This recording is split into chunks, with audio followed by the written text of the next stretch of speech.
इस स्टेज पर सभी मौजूद साहिबान और हमारे आपके सबके मुश्तरक उम्मीदवार आसिम राजा साहब, मेरे सामने बहुत बड़ी तादाद में नौजवानों, बुजुर्ग साथियों और मेरी बहनों और ख़वातीन, मीडिया बंधुओं,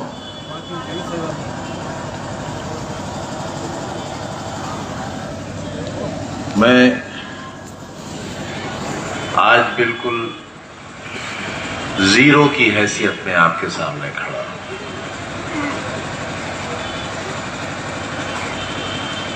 मैं एमपी नहीं हूं,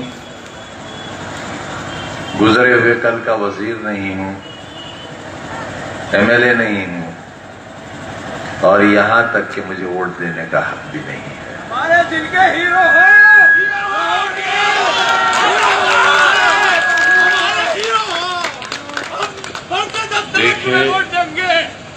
देखे थे हमने जो वो हसीन ख्वाब क्या हुए, वो वादा कत्ल सो कम ख्वाब क्या हुए। वाह वाह, हमसे तो बहुत वादे किए थे बापू आपने, मुल्क को आजाद कराने वालों, बहुत वादे किए थे और हमारे उलमा ने फांसी के फंदे चूमे थे। उनकी कुर्बानियां इतनी थी कि गड्ढे पट गए थे और टीले बन गए थे उनकी लाशों से।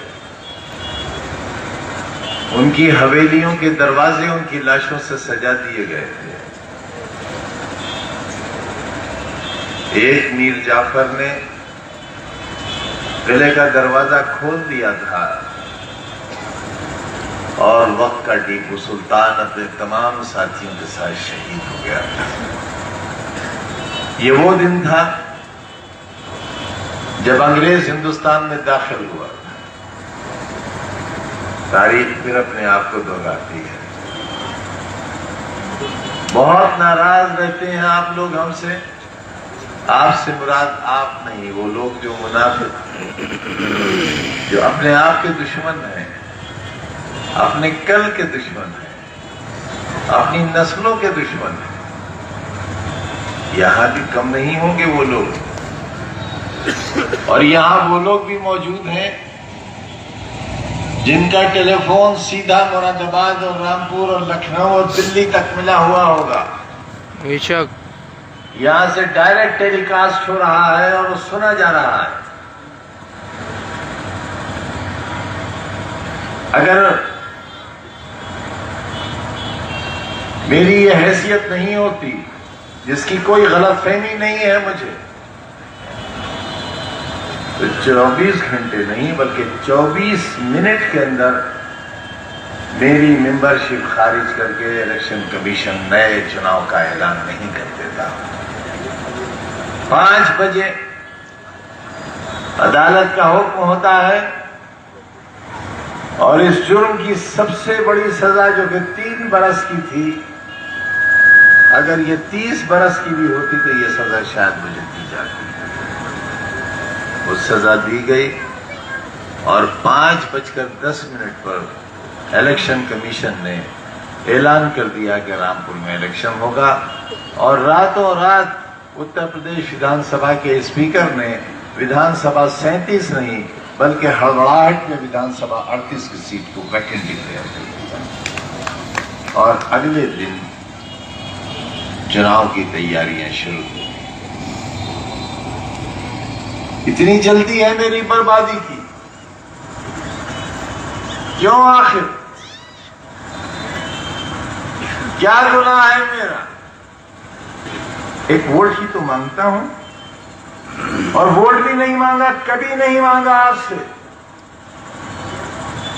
कभी नहीं कहा मुझे वोट दो। हमेशा कहा मेरा साथ दो। मैंने बाजू फैलाकर आपको अपने बाजू में सबोना चाहा, इसलिए कि आप मेरे दिल की धड़कन हो। मेरा ख्वाब हुआ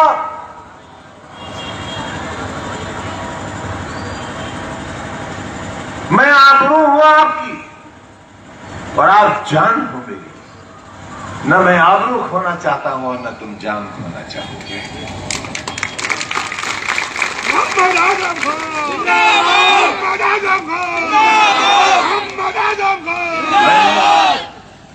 बड़ी मेहनत से तुम्हें पार्लियामेंट की सीट जीत कर दी थी। किससे जीती थी मैंने? हिंदुस्तान की एक बहुत मशहूर फिल्म अदाकारा से, जिनका बहुत ग्लैमर था रामपुर में। दो बार की सांसद रही हुई, उत्तर प्रदेश में भाजपा की सरकार, केंद्र में भाजपा की सरकार। इसके बावजूद आजादी के एक लंबे सफर में 1947 के बाद आपकी झोली में लाकर डाल दी थी ये सीट, तकरीबन 1.5 लाख वोटों से जीतकर। और उस वक्त जबकि 1.5 लाख वोटों की बेईमानी भी हुई, मगर आपने उसकी कदर नहीं की।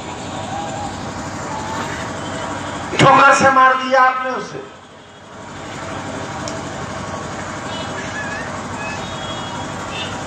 मैं जुल्म सहता रहा। मेरा पूरा खानदान, ये खानदान ही तो है मेरा, आज भी जेलों के अंदर है। मैं तन्हा कोठरी में अंधेरी रातों में तुम्हारे कल की याद करके रोता रहा।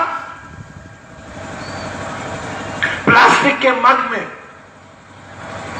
दाल के पानी से सड़े हुए गेहूं की रोटी खाता रहा।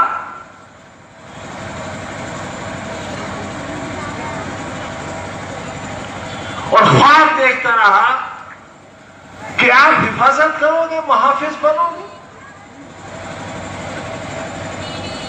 मुझे तो सजा मिल गई,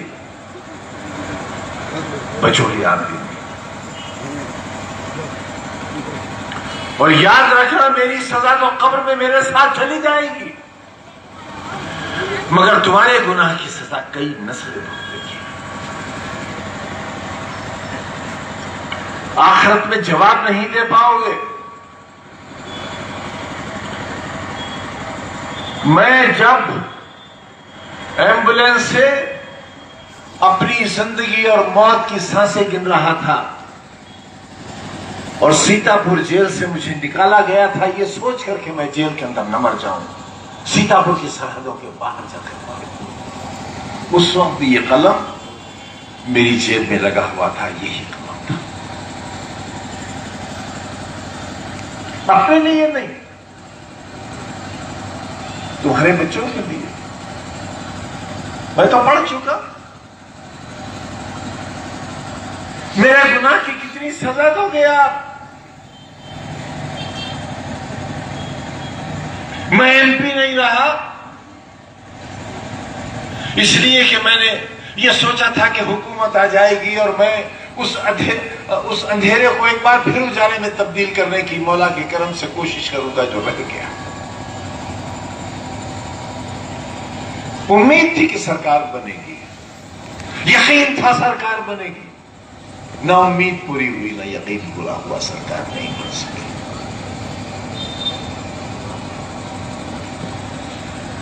पार्लियामेंट से इस्तीफा दे दिया मैंने, असेंबली का मेंबर हो गया मैं आसमान से जमीन पर आ गया।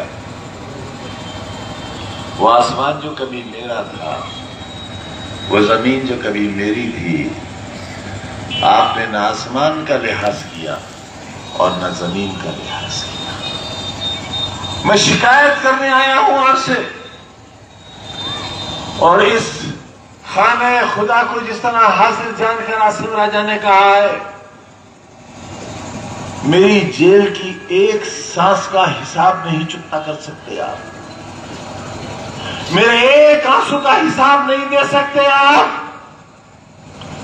सामने की बैरिक में मेरी बीवी बंद थी और 8x11 की कोठरी में मेरे साथ मेरा बेटा बंद था। कोई है बाप कोई है ऐसा जालिम बाप जो 27 महीने तक अपनी औलाद के खून के आंसू अपनी आंखों से देखता रहा हो? है कोई बाप ऐसा जालिम? मैं हूं ऐसा बाप। किसके लिए बच्चे का मुस्तकबिल खो दिया? किसके लिए? बीमार बीवी 1 साल एड़ियां रगड़ती रही कैद के अंदर, प्रोफेसर से रिटायर होने वाली औरत, किसके लिए?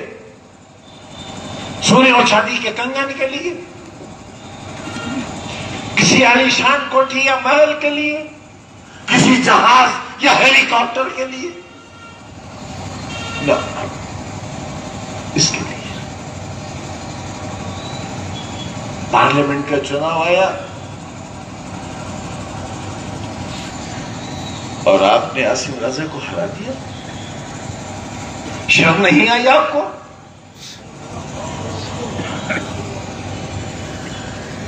घर से नहीं निकले आप क्योंकि एसी लगा है आपके घर में, कूलर है आपके घर में, बिजली आ रही थी 24 घंटे। ये इंतजाम किसने किया था? पानी की एक एक बूंद को तरसने वाला रामपुर 200 बरस पानी कम नहीं होगा, ये इंतजाम में फसले ताला किसने किया था? यही सड़क है, तुम चल सकते थे इस पर? ये तैयारियां तुम्हारे कल की किसने की थी? तारामंडल, गांधी समाधि, शानदार सड़कें। पार्लियामेंट की शक्ल की नगर पालिका क्यों बनाई थी? इसलिए कि तुम्हारी जिंदगियों में खुशनुमाई नहीं थी, खुशियां नहीं थी, सजावट नहीं थी। तुम एक अंधेरे का शिकार थे। तुम एक ऐसी रियासत में रहते थे जिसका मालिक तुम्हें गधे का बच्चा कहता था।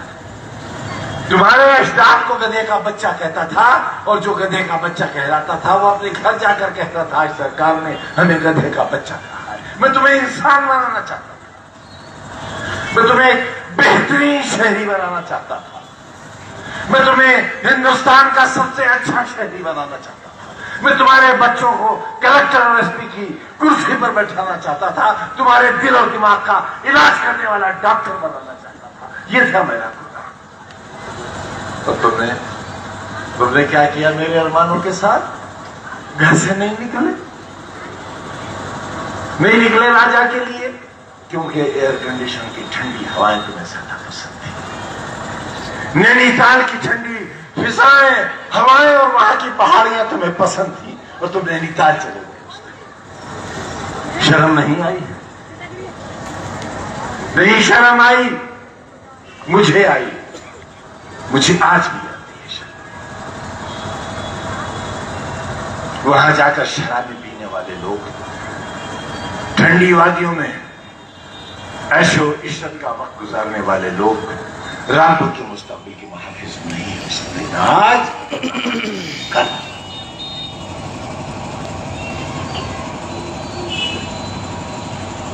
फिर एक मौका है, मुझे जलील करने का फिर एक मौका है।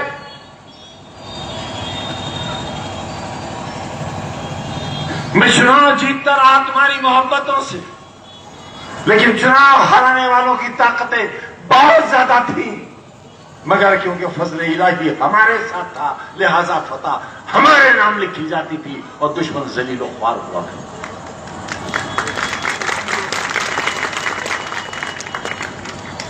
चुनाव के दिन क्या होता था माहौल? किसी के मुंह से लहू बह रहा है, किसी के बाजू में छुरी लगी हुई है, किसी के खून आलूद कपड़े हैं। ये था रामपुर। और हर बार एक माहौल होता था, गिरा लिया इस बार शैतान को, गिरा लिया मूसी को, गिरा लिया सालिम को, गिरा लिया फिरौन को। ये लक़ब दिए जाते थे मुझे, मैं तुम्हारी बस्ती का फिरौन था। लेकिन तुम्हारे ही बुजुर्गों ने, टेक्सटाइल के मजदूरों ने, रिक्शा चलाने वालों ने और बीड़ी के मजदूरों ने मेरे आंसुओं को अपनी हथेलियों में लेकर अपने होठों से चूस लिया था। इसलिए मैं तुम्हारी नुमाइंदगी करता रहा था। कोई खुशहाल, कोई नामवर शख्स मेरे साथ नहीं था, कोई पक्के मकान वाला मेरे साथ नहीं था, कोई मोटर वाला मेरे साथ नहीं था, कोई सफेद पोश मेरे साथ नहीं था। आज ये जो कुछ नजर आ रहा है, ये मेरी 50 साल की मेहनत का नतीजा है, मेरी 50 बरस की।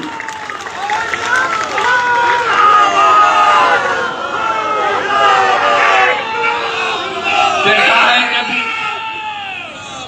आप तो पूरी दुनिया में घूमते हो, पूरे हिंदुस्तान में जाते हो, किसी होटल में मुझे खाना खाते देखा तुमने आज तक? रामपुर में कहीं चाय कॉफी पीते देखा आज तक? किसी ठेले पर बताशे खाते देखा आज तक? कभी कहकहा मारकर हंसते हुए देखा मुझे आपने? फिर आखिर मेरी मुस्कुराहटें क्यों छीन ली आपने? मेरी सांसें क्यों छीन ली आपने? 27 महीने की तन्हा कोठरी की कैद क्यों दी आपने हमको? क्या गलती थी हमारी? क्या खता थी हमारी? गुनाह बताओ हमारा। क्यों हुआ जमाना दुश्मन? सरकार क्यों दुश्मन हुई मेरी? मेरी जान की दुश्मन क्यों हुई? मुझे क्यों जेल में जहर दिया गया? बताओ मुझे क्यों जहर दिया गया? 2 दिन तक कोरोना के भयानक मरीज को जेल के बाहर क्यों नहीं जाने दिया गया ताकि मैं मर जाऊं? क्यों आखिर किया आपने मेरे साथ ऐसा? मैंने तो तुम्हारे लिए एक ऐसा शानदार अस्पताल बनाया जहां इतनी ऑक्सीजन का इंतजाम था कि पूरे मंडल के मरीज रामपुर आए थे। ये थी मेरी सोच उस वक्त जब कोरोना का नाम कोई जानता तक नहीं। मैं तुम्हारे लिए एक ऐसा मेडिकल कॉलेज बना रहा था जहां दुनिया भर के लोग आते हैं। तुम्हारे मरीजों को दिल्ली और बंबई न जाना पड़ता। तुमने क्यों नहीं बनने दिया उसे? हाथ उठाकर बताओ कितने लोगों ने जौहर यूनिवर्सिटी को चंदा दिया है? फिर बताओ हाथ उठाकर। एक डूबकर मर जाऊं मैं शर्म से। मैं तुम्हारे कल के लिए दर दर की ठोकरें खाता फिरा, भीखे मांगता फिरा, दामन फैलाता फिरा कि मेरे बच्चों के लिए जाना चाहिए। तुमने नहीं दिया। मैं दुनिया भर से मांग के लाया और आज ईडी की जांच चल रही है मेरे ऊपर, हथकड़ियां इंतजार कर रही हैं मेरा। इस उम्र में कैद की कोठरियां मेरा इंतजार कर रही हैं तुम्हारे बच्चों के मुस्तकबिल की खातिर। ये दिया तुमने।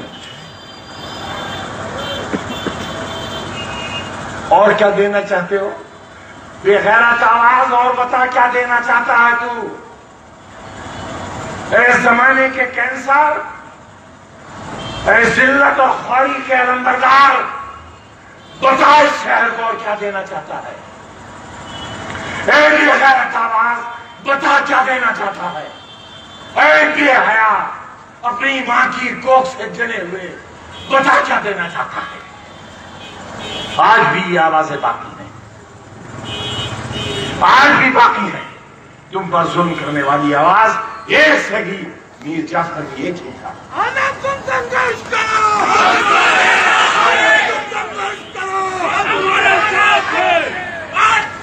मेरी मौत चाहते हो? मेरी मौत चाहते हो? मारो मुझे, मार दो गोली यहां मुझे। खुदा की कसम वो मौत मेरी जिंदगी की तकलीफों से सस्ती होगी और अच्छी होगी। मेरे पूरे घर को मार दो। तुम्हें मालूम है जुल्म के कितने पहाड़ सह रहे हैं हम?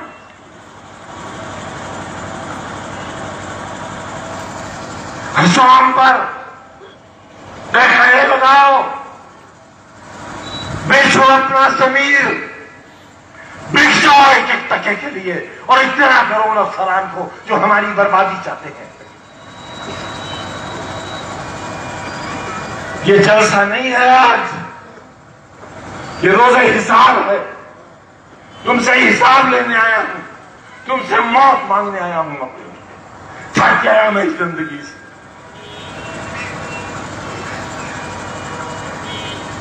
रजा खां जेल में बंद है, उनकी एरिया के आंसू नहीं देखे जाते मुझसे।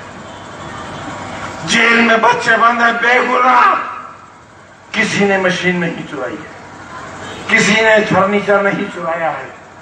मैं लाता था कलकत्ते से ट्रक के ट्रक भर के फर्नीचर के पुराने कबाड़ के, उनकी मरम्मत कराता था, उन्हें पॉलिश कराता था और तुम्हारी उस नस्ली में उन्हें सजाता था। पुलिस उन्हें उठाकर ले गई, हमें डाकू और चोर बना दिया। जीना चाहूंगा, जीना चाहूंगा ऐसी जिंदगी ना। हराम है खुदकुशी, इसलिए जिंदा हूं, इसलिए जिंदा हूं क्योंकि खुदकुशी हराम।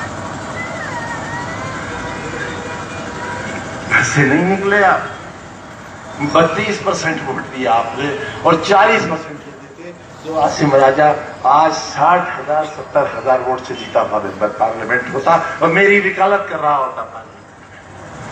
आपने हरा दिया उसे। मुबारक आपको, मुबारक गयूर रामपुर वालों आपको। एसी की ठंडक मुबारक, कूलर की ठंडक मुबारक, टाइल्स लगे हुए घर मुबारक, पत्थर के फर्श मुबारक, फिसल के गिर जाते अगर वोट डालने चले जाते। पुलिस ने डंडा मारा था ना जमीन पर, इसलिए भाग खड़े हुए थे।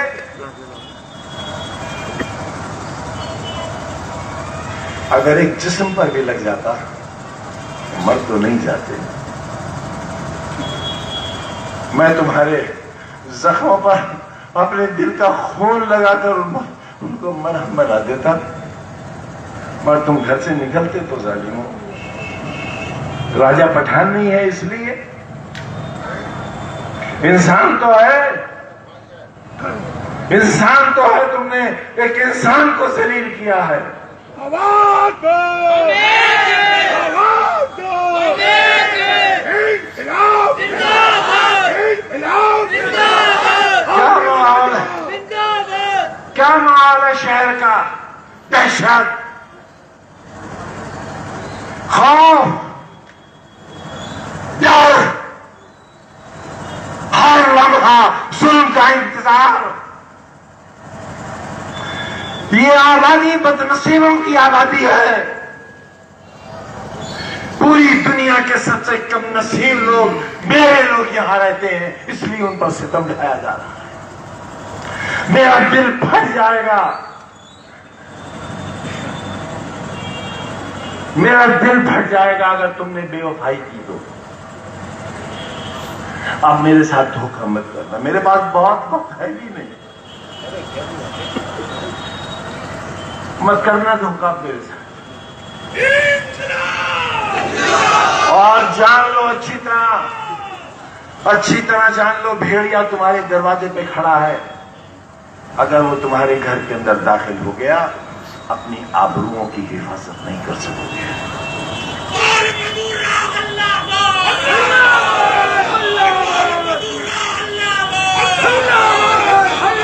कुछ मत सोचना मेरे लिए, कुछ मत सोचना मेरे बारे में बहनों, कुछ मत सोचना। मैं तो इंतजार इस बात का कर रहा हूं किस दिन मुझे देश निकाला मिलेगा, क्योंकि अब सिर्फ एक ही जुल्म बाकी रह गया है कि मुझे हिंदुस्तान से निकाल दिया जाए। मेरा वोट देने तक का इख्तियार है, मेरे जीने का हक इसलिए बाकी है कि वो मुझे सीधे नहीं मारना चाहते हैं एड़ियां रगड़ रगड़ कर। सारा दिन अदालत में खड़ा रहता हूं। मेरे अहबाब, मेरी बीवी, मेरे बच्चे फैसलों का इंतजार करते हैं कि अब कौन सी जेल होगी, कहां जाना है। मैं कहां गया, मैंने क्या कर दिया? तुम्हारी अच्छाई का सोच के मैंने कितने लोगों को बर्बाद कर दिया। मैं उन सबसे माफी मांगता हूं जो मेरी वजह से जेलों में है, जिन्हें तकलीफें मेरी वजह से पहुंची हैं, मैं उनसे कहता हूं कि अगर मुझसे कोई बदला लेना चाहता हो तो मेरी जान हाजिर है, मेरी जान लेकर अपना कर्ज पूरा कर लो। आओ आओ, मारो मुझे, पथराव करो मेरे ऊपर, कोई तमंचा निकालो। इसी किले के मैदान में मेरे सीने पर 7-7, 8-8 तमंचे रखकर गोली चलाई गई थी। मैं तो तब भी नहीं मरा था, लेकिन मैंने किसी से इंतकाम नहीं लिया था। खुदा की कसम, मैंने हर गुनहगार, हर जालिम को माफ कर दिया। आखिर मुझे किस बात की सजा मिलती है? किस गुनाह की सजा? तुमसे मोहब्बत की सजा? तुम्हारी चाहत की सजा? तुम्हें अपना कहने की सजा? तुम्हारे लिए भूखे रहने की सजा? तुम्हारे लिए कभी ना हंसने की सजा? तुम्हारे लिए अंधेरों में रहकर तुम्हारे लिए दुआएं मांगने की सजा?